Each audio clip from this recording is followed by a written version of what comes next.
وہ کون سا جانور ہے جو راکٹ سے بھی زیادہ تیز دوڑتا ہے؟ وہ کون سا جانور ہے جو راکٹ سے بھی زیادہ تیز دوڑتا ہے؟ چیتا. چیتا نہیں. ہرن. ہرن نہیں. تیندوا. ہے جی؟ تیندوا نہیں. آپ بتائیں. پتہ نہیں. ہنٹ دیتا ہوں. ٹھیک ہے. السلام علیکم. وعلیکم السلام ورحمۃ. ماشاء اللہ. اچھا آپ لوگوں سے اسلامک سوال کریں گے، اجازت ہے؟ اجازت ہے. اجازت ہے سب کی؟ ماشاء اللہ. اچھا سب سے پہلا سوال آپ سے کرتا ہوں، وہ کون سی کتاب ہے جو دنیا میں لکھی جا رہی ہے اور قیامت کے دن پڑھی جائے گی؟ وہ کون سی کتاب ہے جو دنیا میں لکھی جا رہی ہے اور قیامت کے دن پڑھی جائے گی؟ قرآن ہے. قرآن شریف. وہ تو لکھی جا چکی ہے. آپ بتائیں. ابھی بھی لکھی جا رہی ہے، وہ کتاب لکھی جا رہی ہے اور قیامت کے دن پڑھی جائے گی. پتہ نہیں ابھی سے. آپ بتائیں. پتہ نہیں. اور وہ کتاب ہر انسان کی الگ الگ لکھی جا رہی ہے. تھوڑا سا ہنٹ دے رہا ہوں، ہر انسان کی الگ الگ کتاب لکھی جا رہی ہے اور قیامت کے دن پڑھی جائے گی. آیا کسی کو یاد؟ ایک ایسی کتاب ہے، فرشتے لکھ رہے ہیں، فرشتے لکھ رہے ہیں. ہے جی؟ اچھائی اور برائی. ہاں ماشاء اللہ. اس کو کہتے ہیں نامہ اعمال. ہاں اعمال نامہ. ٹھیک ہے. ہر انسان کا اعمال نامہ لکھا جا رہا ہے اور یہ نامہ اعمال قیامت کے دن کھلے گا. ہر انسان کی یہ کتاب کھل جائے گی، کس نے اچھے کام کیے ہیں اور کس نے برے کام کیے ہیں، ساری چیز نوٹ ہو رہی ہے نا. اعمال نامہ. اچھا وہ کون سے فرشتے ہیں جو یہ لکھ رہے ہیں؟ اعمال نامہ جو لکھ رہے ہیں ان فرشتوں کا نام کیا ہے؟ یہ بھی نہیں پتہ جی. اعمال نامہ لکھنے والے فرشتوں کا نام کیا ہے؟ پتہ نہیں. کتنے فرشتے لکھ رہے ہیں؟ تو بہت فرشتے. جی ہاں 2 فرشتے لکھ رہے ہیں. ان کو کہتے ہیں کرامن کاتبین. اچھا قرآن شریف پڑھا ہے آپ نے؟ نہیں. آپ نے پڑھا ہے؟ یا اچھا قرآن شریف میں کتنی صورتیں ہیں؟ 17. 17 نہیں. پتہ نہیں. 114.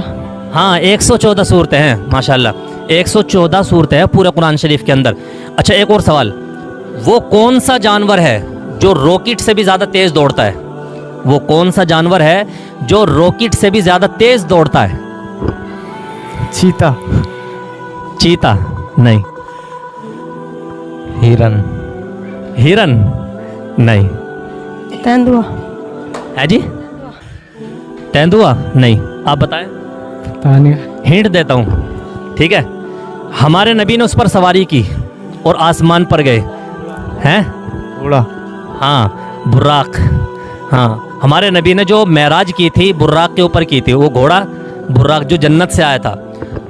یعنی کہ دیکھو رات میں گئے اور معراج پر گئے 7ویں آسمان پر اور اسی رات میں آ بھی گئے، تو کتنی تیز اس کی رفتار ہوگی، ہے نا. اچھا وہ کون سا جانور ہے کہ جس کے مردار ہونے کے باوجود بھی اس کے کھانے میں کوئی حرج نہیں ہے، جائز ہے؟ آپ بتائیں. مچھلی. مچھلی. ہاں مردار جانور جو کھایا جاتا ہے وہ مچھلی ہے، مچھلی کا کھانا جائز ہے. اچھا وہ کون سے نبی ہیں جن کو نعوذ باللہ آرے سے چیر دیا گیا تھا؟ پرویز. آپ بتائیں. پتہ نہیں جی. آرے سے چیر دیا گیا تھا. اللہ پتہ نہیں ابھی سے. آپ بتائیں. غوث پاک. غوث پاک نہیں. حضرت زکریا علیہ السلام کو، حضرت زکریا علیہ السلام کو آرے سے نعوذ باللہ چیر دیا گیا تھا. اچھا وہ کون سے نبی ہیں جن کے ہاتھ میں لوہا موم بن جایا کرتا تھا؟ لوہا بھی بالکل موم کی طرح نرم بن جایا کرتا تھا. پرویز. پرویز نہیں. نبی کے بارے میں پوچھ رہا ہوں نا. وہ کون سے نبی ہیں جن کے ہاتھ میں لوہا موم بن جایا کرتا تھا؟ آپ بتائیں. حضرت زکریا. نہیں. حضرت داؤد علیہ السلام. اچھا ہمارے نبی نے ایک بادشاہ کے پاس خط بھیجا. ہمارے نبی نے بادشاہ کے پاس خط بھیجا اور اس نے وہ پھاڑ دیا تھا، وہ کون سا بادشاہ تھا؟ آپ بتائیں. جی پتہ نہیں. آپ کی زبان پر بہت بار وہ لفظ آ چکا ہے. پرویز. ہاں پرویز. اسی پرویز کی وجہ سے میں نے یہ سوال کیا آپ سے. وہ بادشاہ جس نے ہمارے نبی کا خط پھاڑ دیا تھا وہ خسرو پرویز تھا. ٹھیک ہے. اچھا، قبر میں جو سوال جواب کرنے والے 2 فرشتے آئیں گے ان کے نام کیا ہیں؟ کا نام نہیں پتا. آپ بتائیں. منکر نکیر. ہاں منکر نکیر. ہاں منکر نکیر ان کا نام ہے جو سوال جواب کریں گے قبر کے اندر. اچھا، وہ کون سا پل ہے جو بال سے زیادہ باریک اور تلوار سے بھی زیادہ تیز ہے؟ اس پل کا نام کیا ہے؟ جی پتہ نہیں. آپ بتائیں. دیکھا کہیں ایسا پل بال سے زیادہ باریک تلوار سے زیادہ تیز؟ اس پل کا نام کیا ہے؟ کیا کہتے ہیں اس پل کو؟ آپ بتائیں. اور وہ دنیا میں نہیں ہے، آخرت میں ہے. بتاؤ.